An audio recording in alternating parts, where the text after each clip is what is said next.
you came from the bastion of the East Bay, and could you talk a little bit about your experience with psychedelics and how it expanded your consciousness and your music?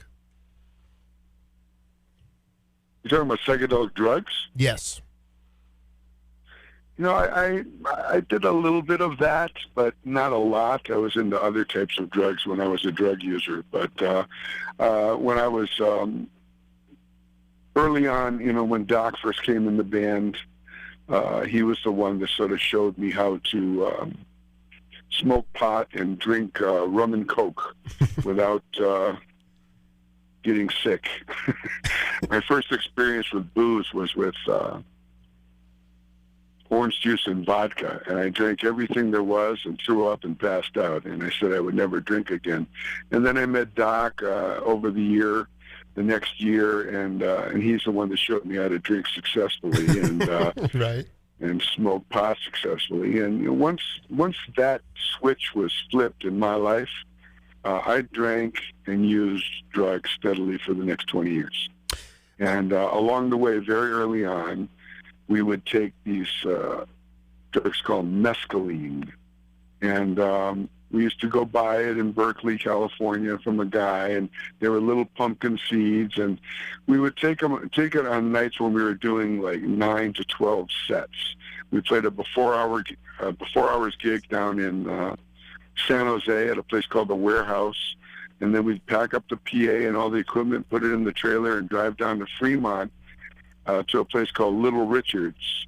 And we would play after hours from 2 to 6 in the morning. And inevitably, at around 5:45, the owner, Jim Pindell, would walk up to the organ and put a $20 bill on the organ and say, "Play another set." And we would sometimes play all the way to 8:30 in the morning. You know, 6 a.m., the bar opened. It was closed from 2 to 6, and everybody did their drinking and drugging outside in the parking lot and then came in to dance to the band. You know, and then later on, I did a little bit of acid, but never a lot.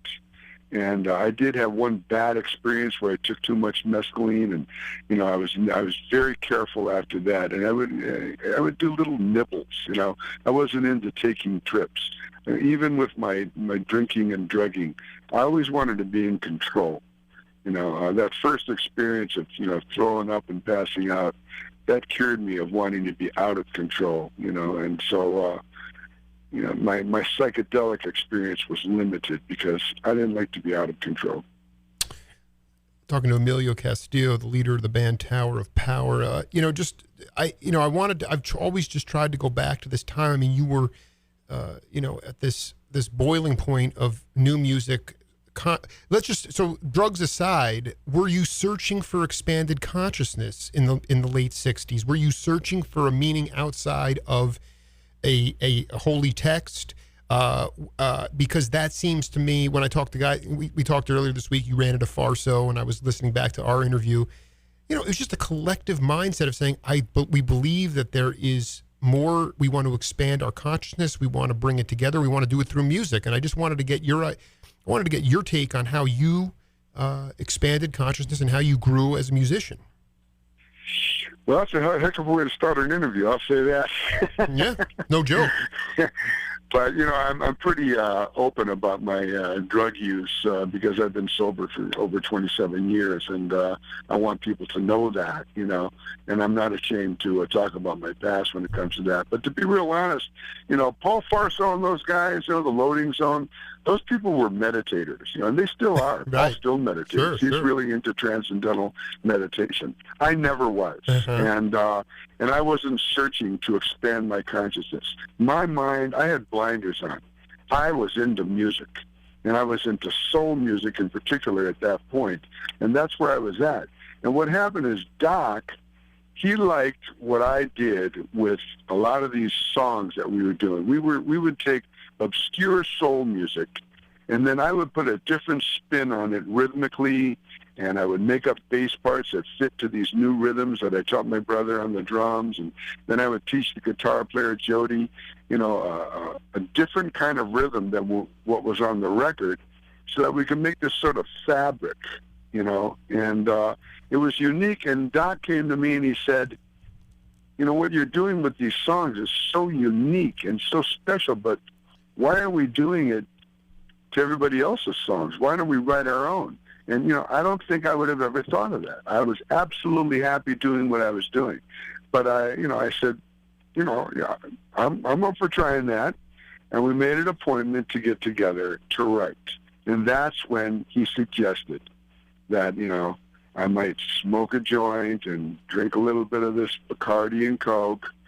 And, it was kind of like, that's what people did when they got together to create at that time. This is like 1969. And, a lot of my friends already were drinking and using, but I was never into that, Right. I was into music. And, but that, like I say, it was like, I'm an alcoholic and I'm a drug addict. And that was like, the switch flipped on. Yeah, even from the beginning, I noticed, like, as soon as I learned how to do it without, ODing, as it were, I wanted to just keep doing it. Doc would say, well, let's save some, let's write a little. I'd be like, well, let's write, but, fire up another one. Give me another one of those drinks, And I was always excessive that way, and little did I know, that I had this disease called alcoholism. But, the first time we wrote a ballad called You're Still a Young Man, right out of the box. We were listening to Curtis Mayfield and the Impressions, an album called This Is My Country, and there was a ballad that had a really high trumpet, and it was called A Woman's Love, and we wanted to write a song that had a trumpet intro like that. So we wrote the trumpet intro first, and I had a girlfriend that was 6 years older than me, and she was always telling me, you're too young to be hanging out with me, and I was always telling her, no, I'm not.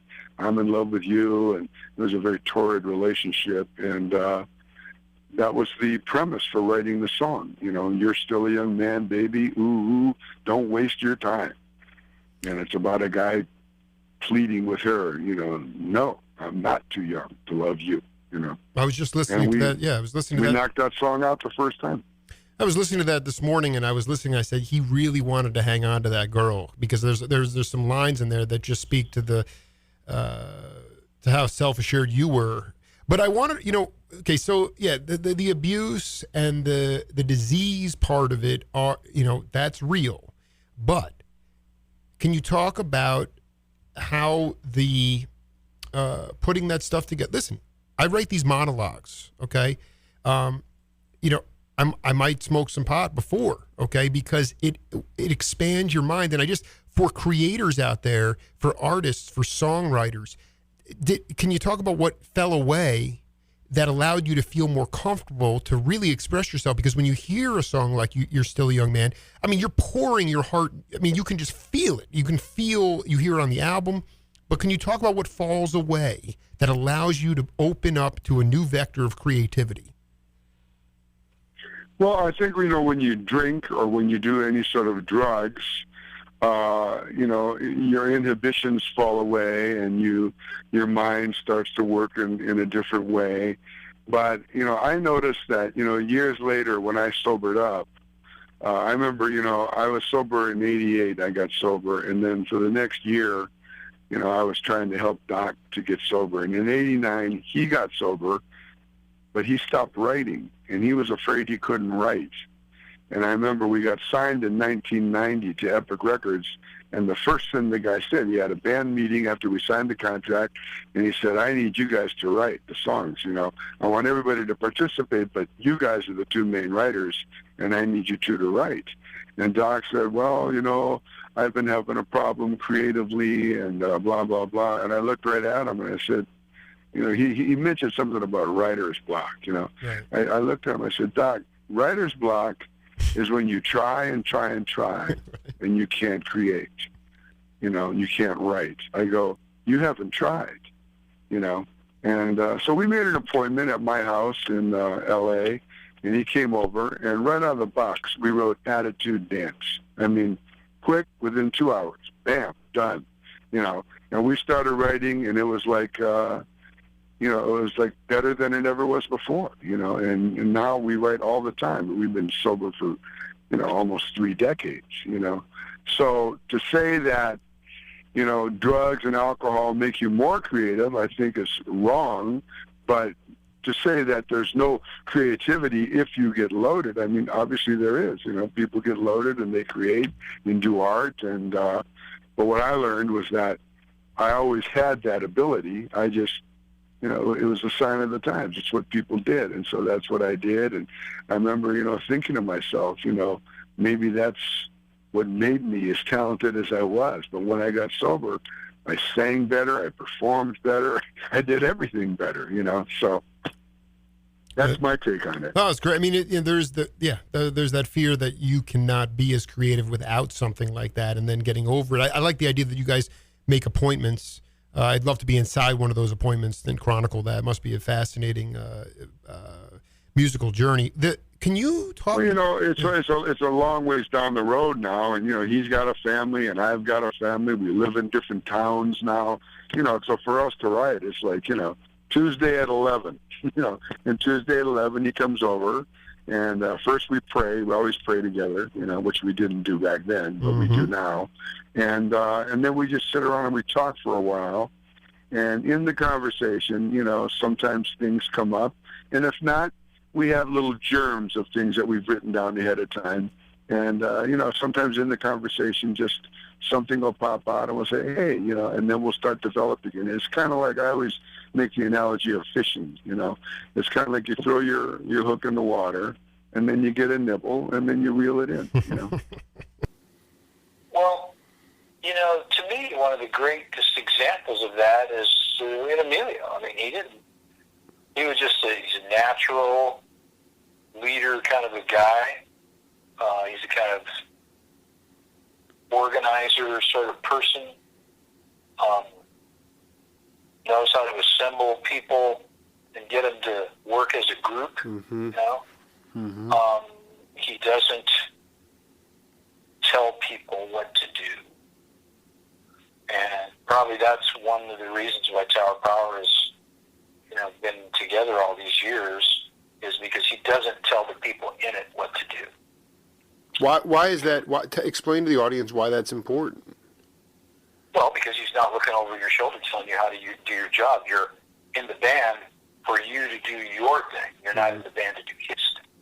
He brought you in. That's Miles Davis's. Took Coltrane a long time to figure out what he wanted. He kept going to Miles and saying, "What do you want me to do? What do you want me to do?" And he just Miles kept ignoring him. Finally, Coltrane realized Miles brought him into the band to do his thing, and that's exactly. That's so awesome. That's what we do. Everybody who's in the band is a unique individual by themselves. They're just all a group of unique people who like playing our music. Number one, like the structure of what we do, and feel free to create within that structure. A lot of people, in a band like ours, there is a structure. You got to play arrangements. There's a lot of repetition because we do a lot of shows. But within that, there's quite a bit of freedom if you learn you accept the structure and you learn how to work within it. All right, Mr. Castillo, who is that voice? Oh, that's David Garibaldi. You got it. And that was an interview from maybe 2 years ago. And I wanted to get your take on that. Tell me about your leadership style. Like you said, you're just trying to be yourself. You've really kept a band together for decades now, going through all different types of, not just amalgamations of the band, but the industry and the business changing. So can you talk a little bit about your philosophy as it relates to leadership? Well, my dad was a leader. He was a bartender and came up in the culinary world, and eventually became a bar manager, a restaurant manager. He was always kind of the number one guy where he worked, and people worked under him. And I can remember as a kid, at different stages, young boy, teenager, anytime I would go towards my dad's work, people would go, "Oh, you're Mr. C's kid, man. Yeah, your dad, man. He's the best, man." Whenever I met anybody that worked for him, and they just talked up, they revered him, and he had that ability, to, just inspire people to do their best for him, and somehow, that rubbed off on me. I don't think it was a conscious decision that I was going to do that, but, I'm a limited musician. You can ask anybody that works with me. As a sax player, I'm not a soloist or anything. I only play parts. I play guitar, but all I play is chords. I don't pick. I play a little bit of keyboards, but I have no chops in terms of, playing solos or anything like that. I can write songs. I know music really well, but I'm not a great musician per se as a performer. My performance thing is that I can get up and do Tower Power style music and nail it. But, people say, come play in the stage band with me. No, I'm not going to. I'll be embarrassed. I'm not that good a musician. Right. But I have always played with great musicians. Right. When I was a kid, the musicians were more limited, but even then, I did my best to get the best out of them, and I did it in a way that made them want to do it. Well, for one, everybody wanted to because we were passionate about the band. It was our whole life. But then later, when we started changing singers and changing sax players and changing guitar players, and, as I learned how to hire and fire and work different people in, that sort of mode of, facilitating musicians and helping them to play together, that's something I do really well, Mm-hmm. I do that better than I play the horn. Right. No, I love it. And then when you got these great talented guys around you, what a foolish thing it would be to say, no, I want it like this and only like this. And don't put anything extra, and this is what I want, I can express, myself very strongly and say, I'm really hearing this here, and get a person to want to do that, But generally, I just try to find out what they want to do, because they're very talented, and I want to take advantage of all that talent. I don't want to, I don't want to just get 30% of what the guy's got to offer. I want to hear the whole 100% he's offering, and be able to discuss it with him, and use maybe 50 to 70% of it some kind of way in our music. And my deal in the band is I'm the filter. The buck does stop here. I am the guy that has to finally say, okay, this idea is not working. Let's move on to another idea, and try to help that person be okay with that, So my job is like facilitator, and I got great guys around me, and I've learned over the years to hire really great people, and also people that, have principles. And when a person is principled, you can talk to that person. You can communicate to him, and you don't have to worry about his feelings being hurt or acting immature if his idea doesn't sail or anything like that. And people know that that's the environment that I create in the band, and when they come in, they just sit right here. Yeah, Garibaldi, he's a principled cat. I'll tell you that much. But Emilio, I would almost refer to what you just said as, the best baseball the best baseball managers are not the best players, but yet you are on as a session player, Harvey Mason, Christopher Morris band, Tower Power horn section on so much, so you can't. Your chops you're not that limited. You're a quality. I play parts really well. Right. I'm not like, it's not like I can't play. I'm just not, when people told me, man, like, you're the greatest thing since Coltrane, I said, you're mistaken, sir. You're mistaken. That's not what I am. Right. But, people don't know. People just, they see me up there doing what I do, and they just think, man, this guy is an amazing sax player. But no, I'm not. I know what I am, Can you talk a little bit about when you were a little bit more youthful, possibly a little bit more immature, and the Fillmore, the Bill Graham's record label, Rubinson came to you and said, your drummer needs to get it together in 6 months if you want to cut a record, and it turned out that the drummer didn't, and that's how you brought in Garibaldi, and that drummer was your brother. Can you take us through that? How you dealt with that? Well, for one, he didn't give us. He didn't say we're going to give him 6 months. What he told us was the drummer and the guitar player aren't cutting it, and I'm going to bring in some session cats to do the record. And we had been a band for many years. We had turned into Tower of Power, but I had a band since I was 15 years old. I've always had a band. I didn't play music. I started the band, then I learned to play music. So the band is the whole thing. And so Right. when he said that, we were like, what are you talking about? We're not going to hire somebody to play on our record. That was just like anathema to us, Right. Right. And so, what we always did as young men was, if something's a problem, we just work harder at it, And so that's what my brother did. He started practicing incessantly, and Jody was, practicing, and everyone was trying to do better. We just figured, we'll just get better, and he'll change his mind or something, But what happened in the band was, we had gotten signed to this record deal with the biggest record label in the nation. I mean, everybody wanted to be on that record label. It was San Francisco Records and Fillmore Records, both owned by Bill Graham, both run by David Rubinson, and people were coming from all over the nation, submitting tapes, auditioning at the Fillmore West, trying to get on that label, and here we were nobody. I mean, we were literally a nobody. We weren't even popular in high schools. Right. We played a few soul nightclubs in the East Bay in San Jose.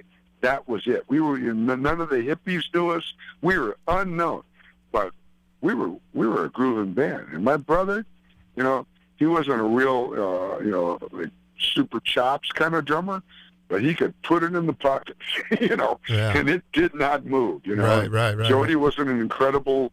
He wasn't an incredible guitar, but as I say, I would make up all these weird beats, and we had all this stuff, and it was unique, and obviously, it was unique enough for them to want to sign us, because out of all the bands, I mean, the Loading Zone tried to get signed there, Linda Tillery tried to get signed there, but they didn't get signed. We got signed, So now we got this contract, and then we hear, he's going to bring in these session guys to replace my brother and Jody, And everybody starts getting worried. Fear sets in.